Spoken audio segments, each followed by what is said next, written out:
I film all my videos alone, and because of that, I need to rely on one piece of gear to get 90% of my shots, and that is the tripod. Now, a lot of people think that you need a lot of movement in frame these days to make something look cinematic, and that is kind of the case. However, they always think moving the camera is the option. But what if I told you, if you just lock off that camera and make something in the frame move, you can get that same effect and create something beautiful. Now, there are 3 fundamental key shots you need to get when filming your video to ensure it's smooth and looks cinematic.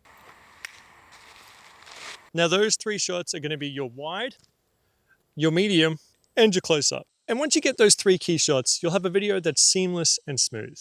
But there's one little secret sauce that you need to be able to add to all of those shots in order to make it even better.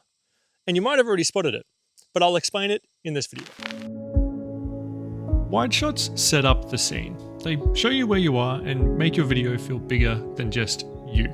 Plus, it also helps your viewers understand where you are in your world. I always try to get at least one wide shot per location, and that's just to help establish where that scene is taking place. Medium shots are where the story happens. These feel more personal and let the viewers connect with you, but still show some of that environment around you. Now, this is probably the shot you would use the most as a solo creator when talking to camera. I don't know whether you can hear that, but that's a loud plane. Now, close-up shots are probably one of the more fun shots you can get. They help emphasize small details or actions in the video, and when you cut from a wide shot or a medium shot to a close-up, it really does make your video feel a little bit more cinematic and professional. If you ever don't really know what to film for your scene, just make sure you get those 3 shots, the wide, the medium, and the close-up, because no matter what you're shooting, you can always build something in the edit with those 3 shots, and you can order them in any way you want, whether that's close-up first, medium first, wide, so on and so forth.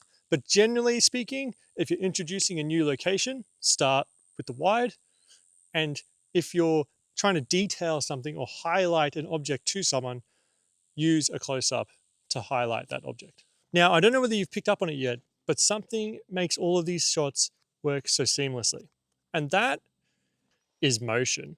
Now, you've probably already noticed, but if you haven't, it's basically where you cut on the action of doing something or a movement of something. You just have to make sure that you replay that exact same movement in all 3 shots. So whether that's the wide, medium, and close-up, you have to ensure that that same action that you're wanting to cut on is happening in all 3.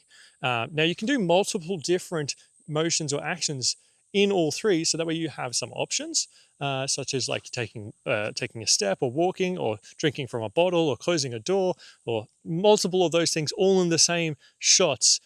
But you just have to make sure you capture them, because if you don't, it's going to be a lot harder for you in the edit to try and make those transitions smooth.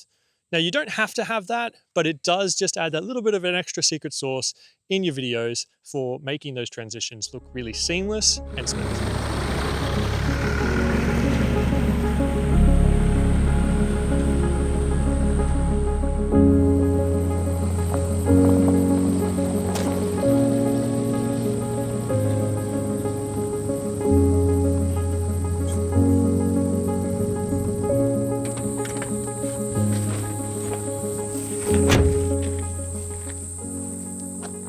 And that's pretty much it.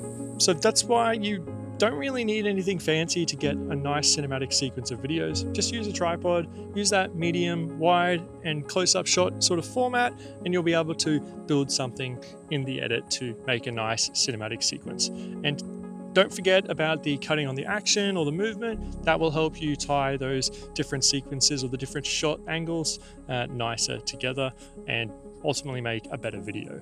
Now, the reasons why I think a tripod is the best friend of any solo creators or filmmakers is because it's just so versatile, and it also allows you to slow down a little bit. I think you become a better creator and filmmaker when you use a tripod for a lot of your beginnings, because it's going to allow you to sort of focus more on the composition of a shot and less about making sure you're holding the gimbal correctly or moving the camera in a nice smooth motion with your hands and not making a jarring sort of shaking effect that you're going to have to worry about in the edit later. You're too busy worrying about all of those different things, and you're ultimately not going to get the nice frame and the nice composition that you want, compared to if you use a tripod where you can just lock it off on the composition you want and then worry about what's actually in the frame. And ultimately, you don't need to be using an expensive tripod. Now, I'm using a tripod that I stole slash borrowed from my father beyond 15 years ago, since I started creating photos and videos, and it's been working fine. Granted, right now it is starting to get to that point where the camera is getting a little bit too heavy with all the stuff rigged out on it, that it can't really tighten up enough to be able to hold it. But I'm making do. I try to find angles that I don't have to worry about the thing slightly loosening, because it feels a little bit more balanced, or it's able to hold the weight.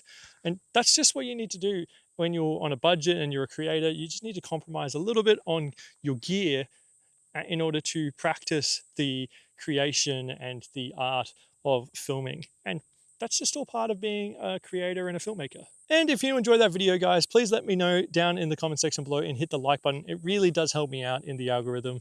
And also, if you want to see more from me, hit the subscribe button, because I'll be putting out new videos every week or two around filmmaking, solo creation, and just going out there and traveling with my camera and showing you guys how I am creating those shots. So if that's something of interest to you, make sure you stick around in the channel to see those videos.